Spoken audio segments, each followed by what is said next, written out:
ಜಾಸ್ತಿ ಆಯಿತು. ಈ ಥರ ಶೂಟ್ ಮಾಡಿಬಿಟ್ರೆ ಅವರು ಸುಮ್ಮನೆ ನೋಡ್ತಾರೆ. Idea sir, thank you very much sir. ನೀವು ಈ ಚಂದನವನದ ಒಂದು ಯೌವನ ಸರ್, ಯೌವನ ರೀ.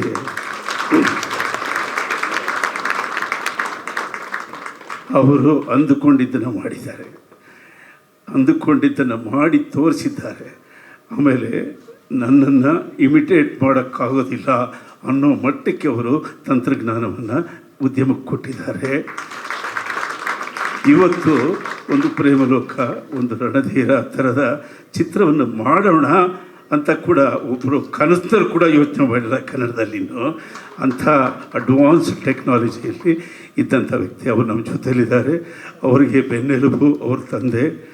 ಹೀಗೆ ಅವ್ರದ್ದೊಂದು ದೊಡ್ಡ ಪರಂಪರೆ ಇದೆ ಸರ್. ಇವತ್ತು ಒಂದು ಸಣ್ಣ ಪ್ರಯತ್ನ, ಆಡಿಯನ್ಸನ್ನು ಥಿಯೇಟ್ರಿಗೆ ಕರಬೇಕು ಅನ್ನೋದೊಂದು ಆಸೆ. ನೀವು ಮೊನ್ನೆ ಹೇಳ್ತಿದ್ದೀರಿ, ರಾಮಾಚಾರಿ ಥರ ಸಿನಿಮಾ ಮಾಡಿರಿ, ಹಳ್ಳಿ ಮೇಷ್ಟ್ರ ಥರ ಸಿನಿಮಾ ಮಾಡಿರಿ, ರಾಜಾಹುಲಿ ಥರ ಸಿನಿಮಾ ಮಾಡಿರಿ. ನೀವ್ಯಾಕೆ ಸರ್ ಮಾಡ್ತಿಲ್ಲ? ನೀವು ಒಂದು 10 kg ಕಮ್ಮಿ ಮಾಡಿಬಿಟ್ರೆ ಇವತ್ತು ಸುರದ್ರೂಪಿ ಸುಂದರ ನಟ ಸರ್. ಇವತ್ತು ನಿಮಗೆ ಹೆಣ್ಣುಮಕ್ಕಳು ಇಷ್ಟಪಡುವಷ್ಟು ಯಾವ ಹೀರೋಗೂ ಇಷ್ಟಪಡಲ್ಲ ಸರ್. ಇಡೀ ಕರ್ನಾಟಕದಲ್ಲಿ ಎಲ್ಲ ಯೌವನದ ಮಹಿಳೆಯರೆಲ್ಲ ನಿಮ್ಮನ್ನು ಇಷ್ಟಪಡ್ತಾರೆ. Just 10 kg cut bachelor boys ಬಿಟ್ಬಿಟ್ಟು ಸಿನಿಮಾ ಮಾಡಿ ಯಾರಿವಳು ಅಂತ ಹಾಡು ಹೇಳಿದ್ರೆ ಜನ ಕಿತ್ಕೊಂಡು ಬಂದುಬಿಡ್ತಾರೆ ಸರ್. ಅದೆಲ್ಲ ಮಾಡ್ತೀರ ನೀವು? ನಾವು ಬುದ್ಧಿ ಹೇಳಲ್ಲ. ನಾವು ಪಾಸಿಟಿವ್ ಪರ್ಸ್ನಾಲಿಟಿ ಅಂತ ಒಂದು ಚಿಕ್ಕ ಒಂದು ಶೀಲ್ಡ್ ಮಾಡಿದ್ದಾರೆ. ನಿಮ್ಮನ್ನು ವೇದಿಕೆ ಮೇಲೆ ಕರೆಸಿ ಅದನ್ನು ಕೊಟ್ಟು ನಿಮ್ಮ ಕೈಯಿಂದ 2-3 ಮಾತು ಕೇಳಬೇಕು ಅಂತ ಆಸೆ. ಎನಿ ಡೈರೆಕ್ಟರ್ಸ್, ಬಿಗ್ ಡೈರೆಕ್ಟರ್ಸ್ ಬಂದ್ರಪ್ಪ. ಆ್ಯಕ್ಟರ್ ಕಿಶೋರ್ ಅವರಿದ್ದಾರೆ ವೇದಿಕೆಯಲ್ಲಿ, ದಯವಿಟ್ಟು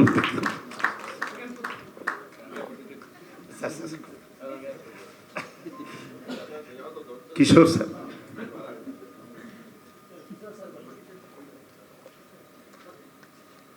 ವಾ ಬನ್ನಿ ಬನ್ನಿ.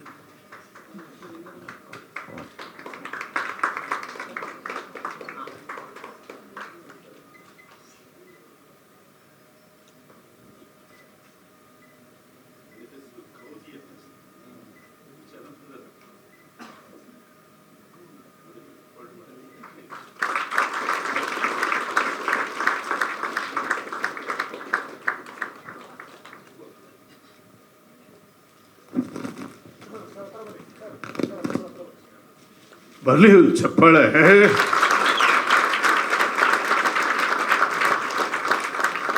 ಈಗ ಕೇಳಿ ಅನ್ಸೆನ್ಸಾರ್ಡ್ ಡೈಲಾಗ್ಸ್.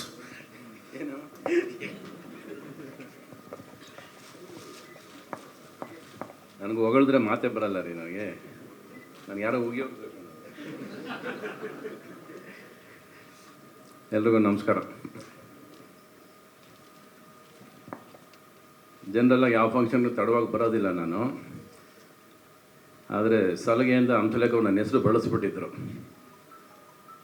ಆಮೇಲೆ ಇವತ್ತು ನಾನು ಬರದೇ ಹೋದರೆ ಅವ್ರ ಬರ್ತಡೇ ಓಕೆ ಆಗೋದೇ ಇಲ್ಲ. ಅದಕ್ಕಾದ್ರೂ ಬರಲೇಬೇಕಂತೇಳಿ ಶೂಟಿಂಗ್ ಕ್ಯಾನ್ಸಲ್ ಮಾಡಿ ಕನಕಪುರದಿಂದ ಓಡಿ ಬಂದೆ ನಾನು. ಆ್ಯಕ್ಚುಲಾಗಿ ಇವತ್ತು ಲಾಸ್ಟ್ ಡೇ ಶೂಟಿಂಗ್ ಇತ್ತು. ಅವ್ರು ಲಾಸ್ಟ್ ಡೇ ಪರ್ಮಿಷನ್ ಇವತ್ತು. ಸೊ ಅವರು ಇನ್ನೊಂದು ದಿವಸ ಶೂಟಿಂಗ್ ಕೊಡಲ್ಲ ಅಂತಿದ್ರು. ರಿಕ್ವೆಸ್ಟ್ ಮಾಡಿ ಇನ್ನೊಂದು ದಿವಸಕ್ಕೆ ಪರ್ಮಿಷನ್ ಹಾಕ್ಕೊಂಡು ಇವತ್ತು ಬಂದಿದ್ದೀನಿ ನಾನು. Happy birthday Raj.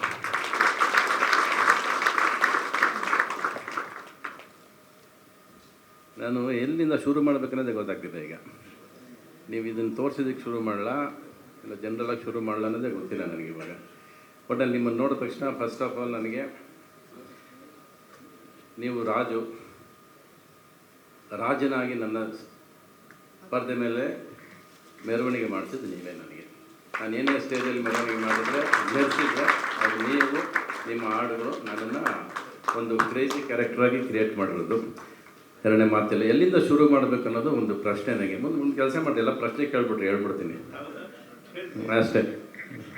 Chair Kotrappa, ಕೂತ್ಕೊಂಡ್ಬಿಡ್ತೀನಿ. ಒಟ್ಟಲ್ಲಿ ಇಲ್ಲಿ ಬಂದ ತಕ್ಷಣ ರಾಜೇಂದ್ರ ಸಿಂಗ್ ಬಾಬು, ನಮ್ಮ ಶಶಾಂಕ್, ನಮ್ಮ ನಂಜುಂಡೇಗೌಡರು ಎಲ್ಲರೂ ನೋಡಿ ಖುಷಿ ಆಯಿತು. ತುಂಬ ದಿವಸ ಆಗಿದ್ದು ನೋಡಿ ನಿಮ್ಮನ್ನು. ಹಂಸಲೇಖ ಅವ್ರ ಬರ್ತಡೇಗೆ ಬಂದರೆ ನೀವೆಲ್ಲ ಸಿಗ್ತೀರ ಅನ್ನೋದು ಕೂಡ ಒಂದು ಖುಷಿ ನನಗೆ. ಈ ಸಿನಿಮಾ ಇಂಡಸ್ಟ್ರಿ ಎಲ್ಲ ನೋಡಿ ಎಷ್ಟೋ ದಿವಸ ಆಗೋಯ್ತು. ಇದು ಸಿನಿಮಾ ಇಂಡಸ್ಟ್ರಿ ಕಾಣಿಸ್ತಿರೋದು ಇವಾಗ ನನಗೆ ಅನ್ನಿಸ್ತಾ ಇದೆ. ಹಂಸಲೇಖ ಅವರು ಹೇಳಿದ್ರು ಎಲ್ಲ. ಈಗ ಪ್ರಾಬ್ಲಮ್ ಆಗಿರೋದು ಒಂದೇ, ಒಂದು ಬೇಸಿಕ್. ಈಗ ನೀವು ಪಿಕ್ಚರ್ಗಳು ಓಡ್ತಿಲ್ಲ ಅಂತ ಹೇಳ್ತೀರ, ಬಟ್ ಎಲ್ಲರೂ ಸಕ್ಸಸ್ ಮೀಟ್ ಮಾಡ್ತಾನೆ ಇದ್ದಾರೆ. ಕರೆಕ್ಟಾ? ಎಲ್ಲರೂ ಸಕ್ಸಸ್ ಮೀಟ್ ಮಾಡ್ತಾನೆ, ಪ್ರತಿ ವಾರ ಸಕ್ಸಸ್ ಮೀಟ್ ನಡೀತಾನೆ ಇದೆ. ಬಹುಶಃ ಮೇಲಿರೋನು ಕನ್ಫ್ಯೂಸ್ ಆಗ್ಬಿಟ್ಟಿದೆ, ಸಕ್ಸಸ್ ಯಾವುದು ಅಂತ ಅವನಿಗೆ ಗೊತ್ತಿಲ್ಲ ಇವಾಗ. ಅದೇ ಸಕ್ಸಸ್ ಏನೋ, ನೀನು ಜಾಸ್ತಿ ಕೊಡೋದು ಬೇಡ ಅಂತ ಅಲ್ಲಿಗೆ ನಿಲ್ಲಿಸ್ಬಿಟ್ಟವನೆಲ್ಲ. ಅದು ಪ್ರಾಬ್ಲಮ್ ಆಗಿರೋದು. ಈಗ ಸಕ್ಸಸ್ ಅಂದರೆ ಏನು ಅನ್ನೋದು 86 ನಾವು ಕೊಡೋಕ್ಕೆ ಶುರು ಮಾಡಿದ್ವಲ್ಲ, ಅದು ಸಕ್ಸಸ್. ನಾವು ಒಂದೇ ದಿವಸನೂ ಸಕ್ಸಸ್ನ ಹೆಗಲ ಮೇಲೆ ಹಾಕೊಂಡು ಓಡಾಡಲೇ ಇಲ್ಲ ನಾವು, ಹೆಗಲ ಮೇಲೆ ಹಾಕೊಳ್ಳೇ ಇಲ್ಲ ನಾವು. ಯಾಕಂದರೆ ಒಂದು ಸಿನಿಮಾ ಸಕ್ಸಸ್ ಆಗ್ತಿದ್ದಂಗೆ ಇನ್ನೊಂದು ಸಿನಿಮಾ ಶುರು ಆಗ್ಬಿಡೋದು, ಇನ್ನೊಂದು ಸಿನಿಮಾ ಓಡ್ತಿದ್ದಾಗ ಅದು ಇನ್ನೊಂದು ಸಿನಿಮಾ ಶುರು ಆಗ್ಬಿಡೋದು. So we were all the time travelling with films. ಕನಸು ಕಟ್ತಾನೆ ಇದ್ವಿ, ಕನಸು ಮಾಡ್ತಾನೆ ಇದ್ವಿ ನಾವು ಫಸ್ಟ್ ಆಫ್ ಆಲ್ ಏನು ಮಾಡಿದ್ವಿ, ಹಂಸಲೇಖ ಹೇಗೆ ಸಿಕ್ಕಿದ್ರು ಎಲ್ಲ ಡೆಸ್ಟಿನಿ ಕ್ರಿಯೇಟ್ ಮಾಡೋದು. ಅದು ನಾವೇನು ಯೋಚನೆ ಮಾಡಲಿಲ್ಲ. ಯಾವುದೇ ನೀವು ಸಕ್ಸಸ್ ಅನ್ಬೋದು, ನಾವೇನೇ ಮಾಡಿದರೂ ಕೂಡ, ಇವತ್ತು ಇಷ್ಟು ದೂರ ಟ್ರಾವೆಲ್ ಮಾಡಿದರೂ ಕೂಡ ಒಂದು ಲೆಕ್ಕಾಚಾರ ಹಾಕದೆ ಕೆಲಸ ಮಾಡಿದ್ದು ನಾವು.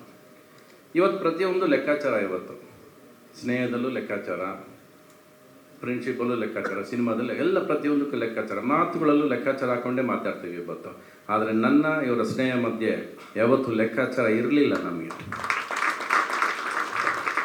ಇದರಿಂದ ಏನು ಲಾಭ ಬರುತ್ತೆ, ಇದರಿಂದ ವಾಪಸ್ ಏನು ತೊಗೋತೀವಿ, ಇದರಿಂದ ರಿಸಲ್ಟ್ ಏನು, ಈ ಸಿನಿಮಾ ಎಷ್ಟು ಖರ್ಚು ಮಾಡಿದ್ರೆ ಏನು ಬರುತ್ತೆ, ಇವೆಲ್ಲ ಒಂದೇ ಒಂದು ದಿವಸ ಕೂಡ ಇವತ್ತವರೆಗೂ ನಾನು ಮಾಡೋ ಪ್ರತಿಯೊಂದು ಸಿನಿಮಾನೂ ನಾನು ಯೋಚನೆ ಮಾಡೇ ಇಲ್ಲ. ನಾನು ಸಿನಿಮಾ ಮಾಡಬೇಕು, ಆ ಸಿನಿಮಾ ಈಗಿರಬೇಕು ಅಂದರೆ ಅದಕ್ಕೆ ಹಣ ಹಾಕ್ಕೊಂಡು ಹೋಗಿದ್ದೀನಿ, ಸಾಲ ಮಾಡ್ಕೊಂಡು ಹೋಗಿದ್ದೀನಿ, ಖರ್ಚು ಮಾಡ್ಕೊಂಡು ಹೋಗಿದ್ದೀನಿ. ಅದು ರಿಸಲ್ಟ್ ಬಂದಾಗಲೂ ಕೂಡ ನಾನು ಇವತ್ತವರೆಗೂ ಪ್ರೇಮ್ ಲೋಕ ಆಗಲಿ, ರಣಧೀರ ಆಗಲಿ, ಯಾವುದೇ ಸಿನಿಮಾ ಆಗಲಿ, ಯಾರಾದರೆ ಲಾಭ ಎಷ್ಟು ಅಂದರೆ ನನಗೆ ಖಂಡಿತವಾಗ್ಲೂ ಗೊತ್ತಿಲ್ಲ. ನನಗೆ ಸಿನಿಮಾ ಮಾಡೋದಷ್ಟೇ ಗೊತ್ತು. ಪರದೆ ಮೇಲೆ ನಾನು ಅಂದ್ಕೊಂಡ್ರೆ ಸಿನಿಮಾ ಬಂತ ಸಾಕು, ಅಷ್ಟೇ ಖುಷಿ ಕೊಟ್ಟಿದ್ದು. ಆ ಥರ ನನ್ನ ಇವರ ಜರ್ನಿ ಶುರು ಮಾಡಿದ್ದು ಸಾಧ್ಯನೇ ಇಲ್ಲ. ಒಂದು NS ರಾವ್ ಅನ್ನೋರು ಇವ್ರನ್ನ ಕರ್ಕೊಂಬಂದು ನಮ್ಮ ಜೊತೆ ಸೇರಿಸ್ತಾರೆ, ಒಂದು ಗಿಟಾರ್ ಇಟ್ಕೊಂಡ್ಬರ್ತಾರೆ, ಆ ಗಿಟಾರ್ ನನ್ನ ಕೈ ಕೊಡ್ತಾರೆ, ಆ ಗಿಟಾರ್ ತಗೊಂಡು ನಾನು ಬಾರಿಸ್ಕೊಂಡು ಹೊರಟಿದ್ದು. ಅದು ಇಷ್ಟು ದಿವಸ ಜರ್ನಿ ಟ್ರಾವೆಲ್ ಆಗಿದೆ.